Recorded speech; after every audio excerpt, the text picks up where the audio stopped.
Historia del siglo XX.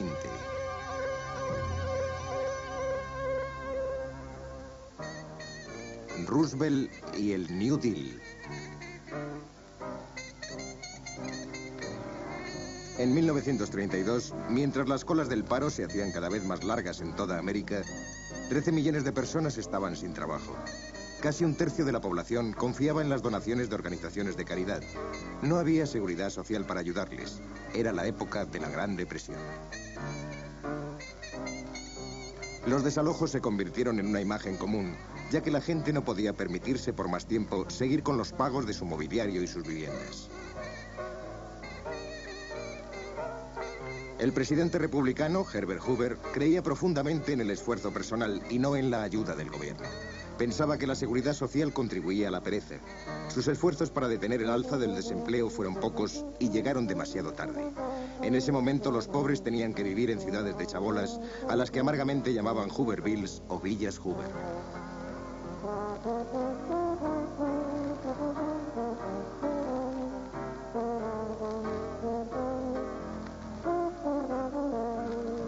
En una entrevista de prensa, Hoover le comentó a un periodista: "Nadie se está muriendo de hambre en realidad". El ambiente en la ciudad y el campo era desesperanzador. Parecía que las cosas no iban a mejorar nunca.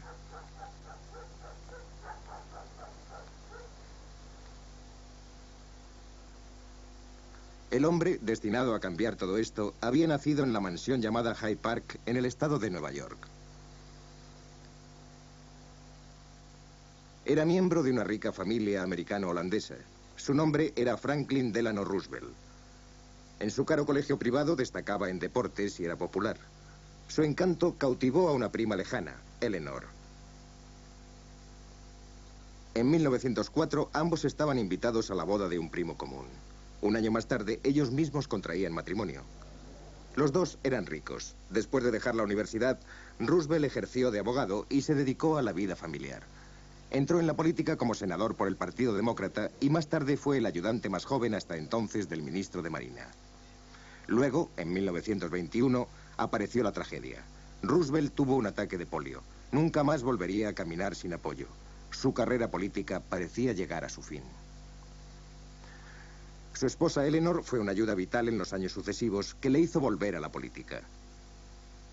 Además, ella tuvo que hacer muchas apariciones en público y esta mujer, que era básicamente tímida, iba a convertirse en extremadamente popular.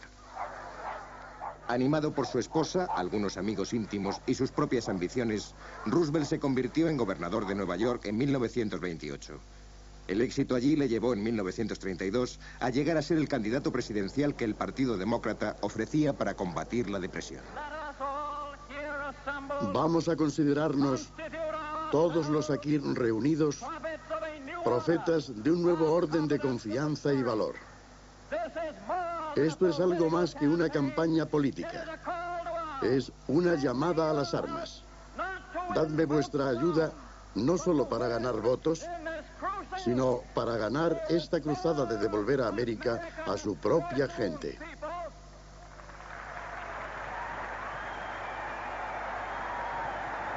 A pesar de su minusvalía, dirigió una vigorosa campaña contra el presidente Hoover.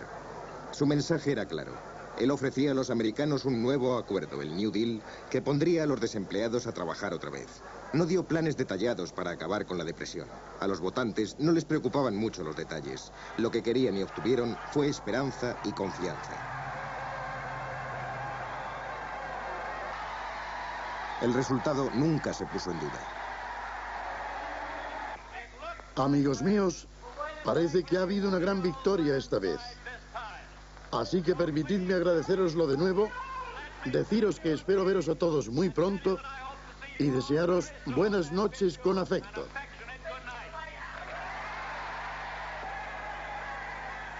Había ganado en 42 de los 48 estados. El primer discurso del nuevo presidente a la nación era una llamada desafiante para la acción conjunta del gobierno y el pueblo. Lo primero, permitidme asegurar mi firme creencia de que a lo único que tenemos que tener miedo es al propio miedo, al terror sin nombre, irracional e injustificado. Pediré al Congreso el único instrumento que nos queda para enfrentarnos a la crisis. Un amplio poder ejecutivo para hacer la guerra a las emergencias, tan grande como el poder que me sería dado si fuéramos invadidos por un enemigo extranjero. Aquella misma noche, en la Casa Blanca, Roosevelt se puso manos a la obra para resolver la situación. Puso toda su confianza en un pequeño grupo de consejeros para redactar las leyes necesarias. Su primer trabajo era restaurar la derrumbada economía. Desde el crack de Wall Street habían cerrado más de 5.000 bancos. La población retiró el dinero de los bancos y lo guardó en casa. No había confianza en el sistema. Para detener el pánico, Roosevelt cerró todos los bancos durante 4 días. En el famoso discurso de los primeros 100 días, persuadió al Congreso para que aprobase 15 nuevas leyes para luchar contra la crisis. En este momento, algo estaba ocurriendo y la confianza volvió a aparecer. Él creía que, explicando estas leyes del New Deal directamente al pueblo, ganaría su confianza. Lo hizo por medio de sus asiduas charlas junto al fuego en la radio. Confianza en la gente. Confianza y valor. Unámonos en hacer desaparecer el miedo. Hemos previsto la maquinaria para restaurar nuestro sistema financiero. Queda para vosotros apoyarlo y hacerlo funcionar. Es vuestro problema, amigos míos, tanto como el mío. Juntos no podemos fracasar.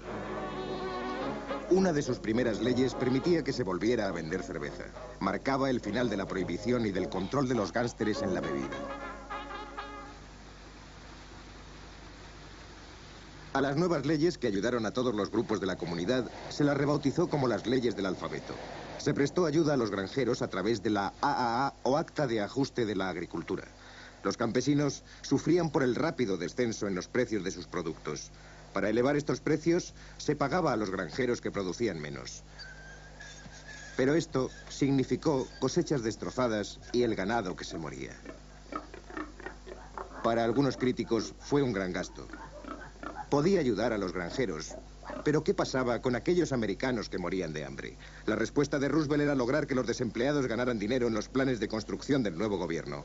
Por ejemplo, la WPA, o Administración para el Progreso de las Obras Públicas, que dio empleo a unos 8 millones de personas en distintos proyectos durante varios años.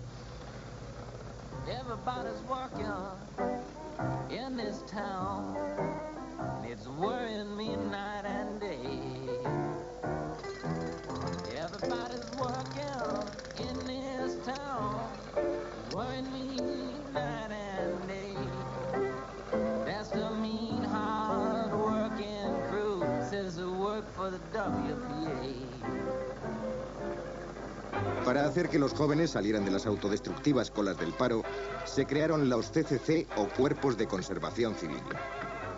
Limpiaron miles de acres de terreno y plantaron millones de árboles para evitar la erosión de las tierras.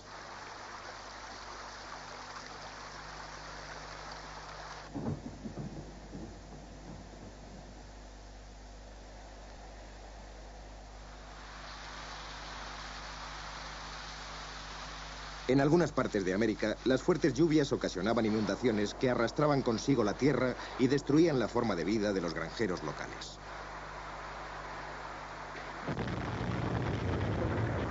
El Valle de Tennessee fue un ejemplo particularmente difícil y una de las más importantes leyes alfabéticas, la TVA, o Autoridad del Valle del Tennessee. Este vasto proyecto del gobierno construyó una serie de presas que controlaban las inundaciones y proveían al valle con electricidad barata por primera vez. Esto enfureció a las empresas privadas que se mantuvieron alejadas del proyecto. El águila azul era el símbolo de la NRA, Administración de Recuperación Nacional, que fue una de las leyes más populares del New Deal y consiguió mucha publicidad porque animó a las empresas a aumentar los sueldos de los peor pagados, mejorar las condiciones de trabajo y otorgó la muy esperada legalización de los sindicatos. Se organizaron grandes desfiles que mostraban el creciente optimismo del pueblo y la sensación de un propósito conseguido. Para millones de americanos en todo el país, parecía que los tiempos más felices habían vuelto de verdad.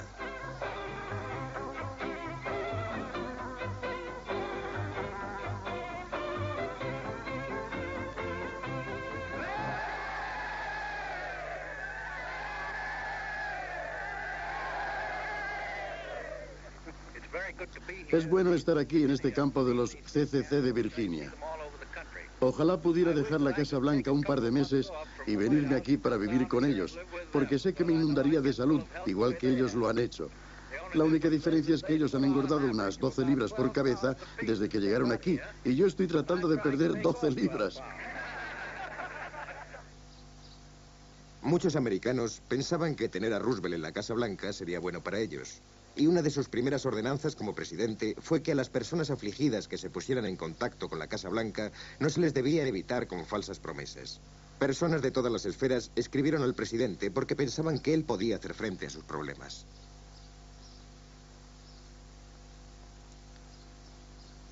Pero también Roosevelt tenía sus oponentes. Había algunos grupos minoritarios, aunque ruidosos, de socialistas y comunistas que creían que no estaba haciendo lo suficiente por la clase trabajadora.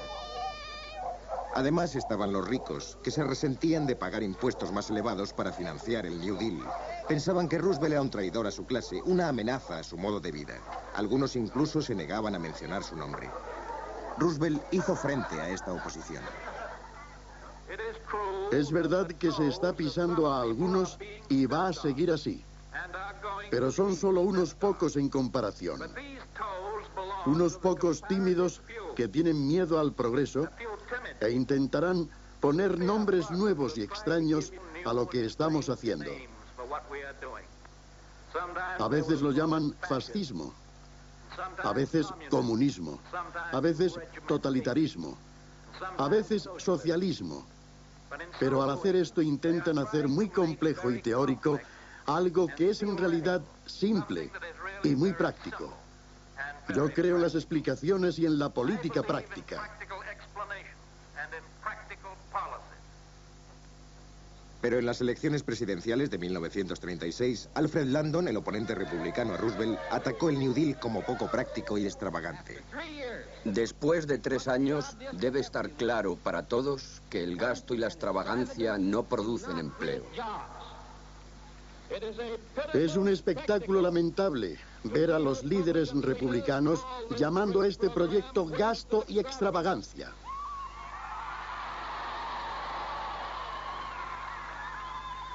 Claro que hemos gastado dinero. Se gastó en poner a trabajar a hombres y mujeres necesitados.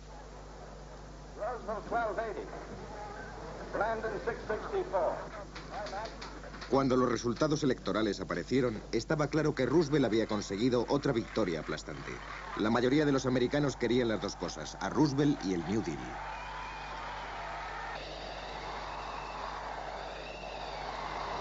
Pero se avecinaban tiempos difíciles. Durante años, la explotación agrícola en el Medio Oeste había empobrecido la tierra incesantemente, dejándola seca y poco consistente. Las fuertes sequías y vientos habían destruido millones de acres entre 1933 y 1936. Año tras año, las tormentas de polvo aparecían, transformando el día en noche.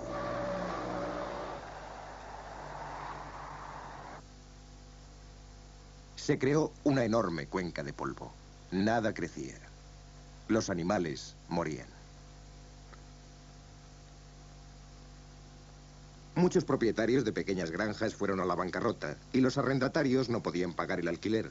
Hubo poca ayuda inmediata que el gobierno pudiera ofrecerles.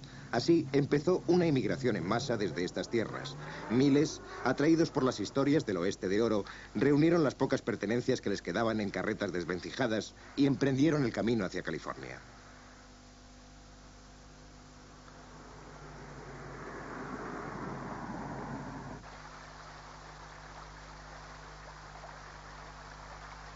Pero no hubo una bienvenida para ellos en la rica y fértil campiña californiana.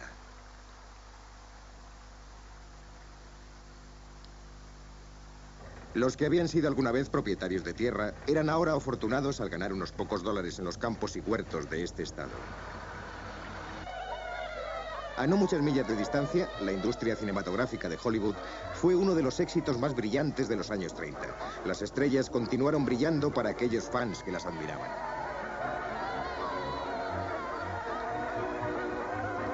Era en su mayoría un mundo de cuento de hadas, fascinante y superficial, ofreciendo la clase de entretenimiento que ayudaba a muchos americanos a olvidar sus problemas.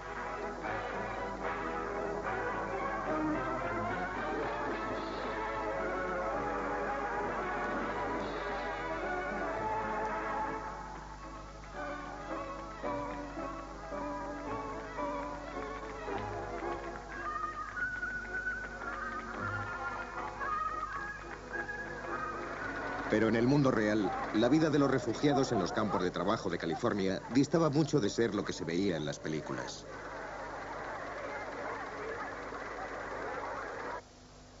Al otro lado del país, en Washington, se formó la oposición al New Deal.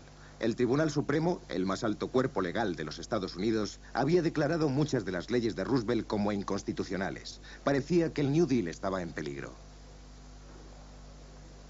La mayoría de los jueces eran ancianos y se oponían políticamente a Roosevelt. Cuando se propuso aumentar el número de estos, se le acusó de intentar llenar el tribunal con sus simpatizantes y sufrió una grave derrota en el Congreso. La mayor parte de los americanos creían que el tribunal estaba por encima de la política y fuera del poder del presidente. También había problemas en el frente industrial. A pesar de los esfuerzos del New Deal, algunas grandes industrias se negaban a reconocer a los sindicatos. Así, en 1936 y 37, una ola de huelgas de brazos caídos barrió el país. Trabajadores de todo tipo se negaron a dejar sus lugares de trabajo como protesta.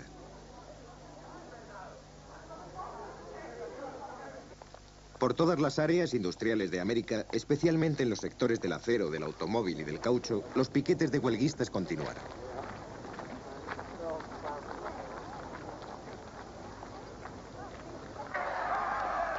Algunas empresas utilizaron cuadrillas privadas de personal especializado en romper las líneas de los piquetes en las huelgas.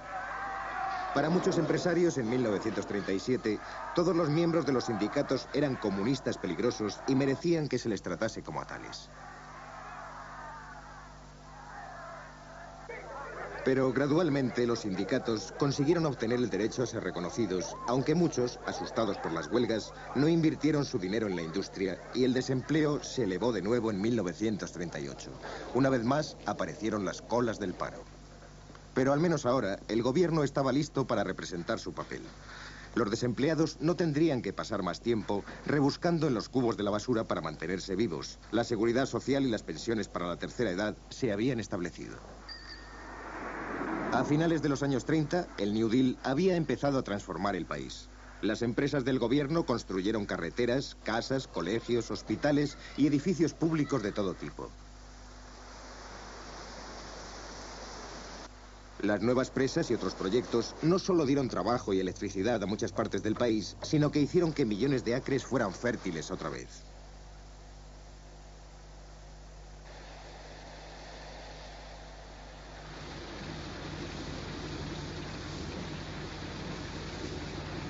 Ahora había menos granjeros, pero tenían el apoyo de los precios garantizados para sus cosechas. El New Deal había aumentado el poder adquisitivo de mucha gente, aunque al ponerlo en práctica había ofendido a muchos grupos, los grandes negocios, el Tribunal Supremo. Como él mismo dijo con su gesto de costumbre, todos están contra mí, excepto el electorado. Ellos habían visto América atravesando una época muy oscura.